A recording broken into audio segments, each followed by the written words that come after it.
হা হা হা, আজকে তো আমি তোকে নামাজ পড়তে দিব না। আজকে আমি দেখবো তুই কিভাবে নামাজ পড়তে যাস। এই দাঁড়া নামাজি, তুই যদি এখন নামাজ পড়তে না যাস আমি তোকে এই সবগুলো টাকা দিয়ে দিব।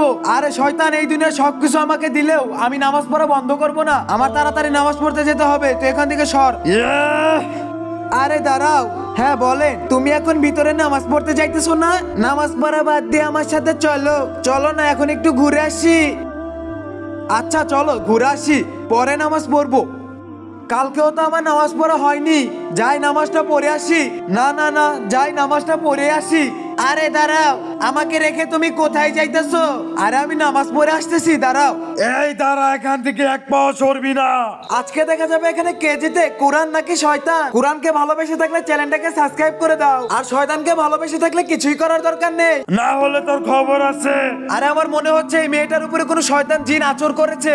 আরে তোমাকে তো জিনে ধরেছিল। হ্যাঁ, আমি এর ভিতরে এর কারণে ঢুকেছি যাতে তুই নামাজ পড়তে না যাস। আমি তখন তোকে অনেক টাকা পয়সার লোভ দেখিয়েছিলাম, কিন্তু এতে কিছুই হয় নাই। তখনই আমি চিন্তা করেছিলাম যে এই মেয়ের ভিতরে আমি ঢুকে যাব আর তোকে নামাজ পড়া থেকে আটকাবো। তার জন্য এই মেয়েটার শরীরের ভিতরে আমি ঢুকেছিলাম। আল্লাহ তুমি আমাদেরকে মাফ করে দাও।